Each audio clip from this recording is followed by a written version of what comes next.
Baik, selamat siang. Jadi ceritanya tadi pagi saya mempresentasikan pemikiran tentang pentingnya akses terbuka untuk meningkatkan kualitas pendidikan. Link gambar atau poster akan saya sampaikan di deskripsi. Tapi yang saya sampaikan ini sebenarnya tidak banyak.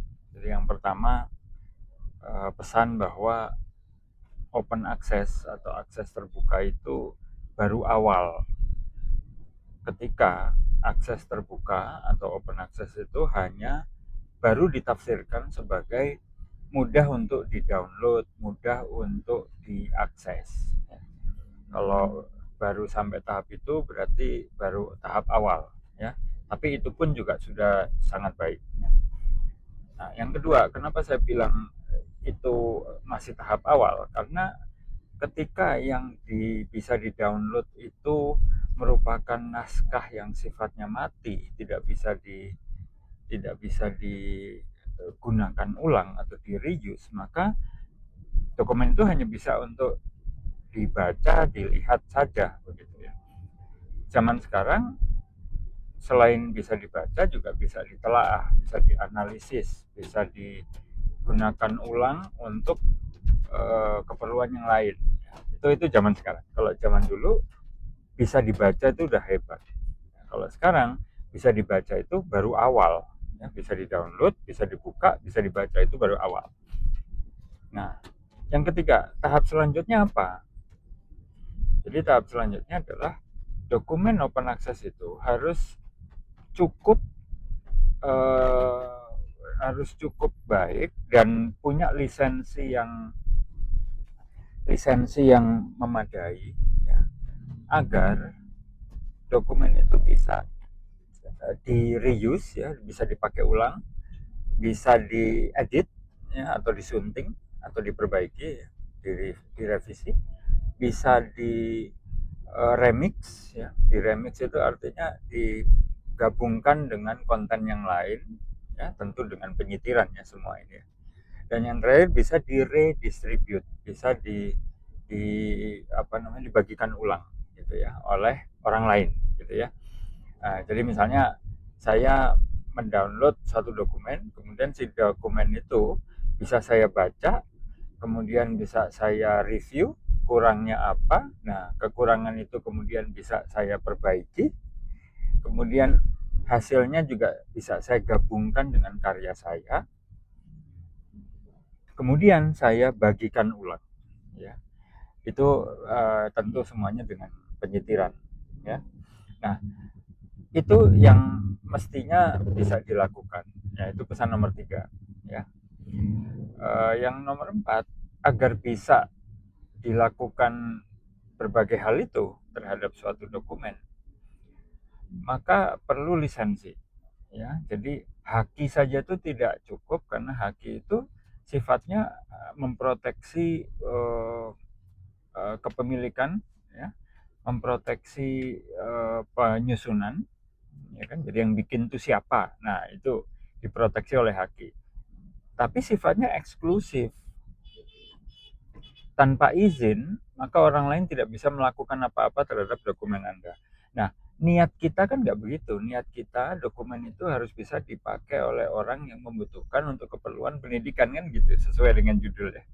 Nah, oleh karena itu, selain punya haki, maka juga harus ada lisensi. Lisensi itu adalah hak yang dimiliki oleh kreator atau pencipta atau penulis, ya, yang tadinya dimiliki secara eksklusif oleh penulis atau pencipta atau pembuat, yang kemudian dibagikan kepada pengguna, gitu ya.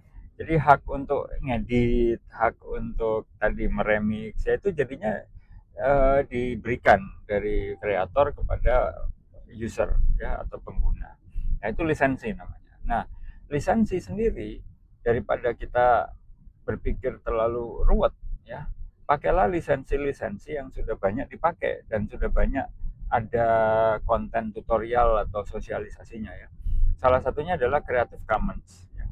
Jadi lisensi Creative Commons itu banyak dipakai. Nah, itu bisa diakses atau dibaca di deskripsi atau narasi saya ya. Lisensi yang lain misalnya MIT ya.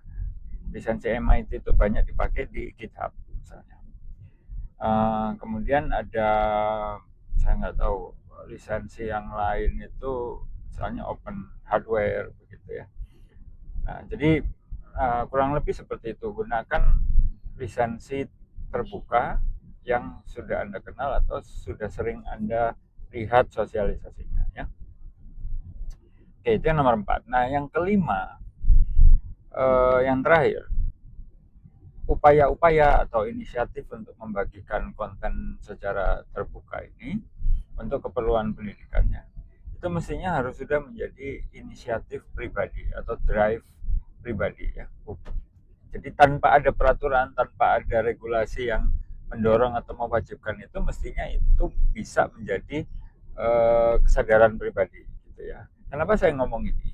Karena indikator kinerja utama perguruan tinggi ya. Kalau kita pakai lingkup perguruan tinggi ya, kebetulan saya dari kampus, itu tidak pernah mewajibkan itu untuk membagikan dokumen secara terbuka ya. Itu nggak pernah tertulis. Ada 6 IKU atau indikator kinerja utama perguruan tinggi yang wajib. Ada 6. Itu salah satunya itu bukan ini gitu ya. Yang pilihan pun tidak ya. Tapi tentu kita bisa tarik dari indikator yang lain gitu ya. Mestinya indikator yang pilihan itu ada yang bisa kita tarik, yang kita bisa hubungkan dengan inisiatif untuk membagikan konten secara terbuka gitu ya. Nah, itu yang nomor 5, harus menjadi upaya pribadi atau inisiatif pribadi. Tapi perlu juga ada amar-amar ya atau kewaspadaan tentang data sensitif ya. Nah, literasi atau pengetahuan tentang berbagi data ini, kemudian pengetahuan tentang apa namanya tadi, data sensitif itu juga perlu diketahui oleh para pendidik ya, bisa dosen, peneliti, guru ya, itu harus paham ya, data mana yang nggak bisa dibagikan, tidak boleh dibagikan gitu ya. Nah, itu kelompok data sensitifnya itu juga harus paham ya. Jadi itu kurang lebih 5 pesan yang saya sampaikan pagi tadi di dalam acara. Ringkasannya dalam bentuk narasi ada di beberapa web sudah. Gambarnya sendiri sudah bisa di-download di Wikimedia Commons. Nah, itu mudah-mudahan bisa memberikan semangat kepada Anda semua. Salah satunya juga saya ya, menjadi pengingat buat saya sendiri agar terus menerus ya secara konsisten membagikan karya-karya yang bersifat akademik, yang bertujuan untuk pendidikan secara luas. Demikian, selamat siang. Assalamualaikum warahmatullahi wabarakatuh.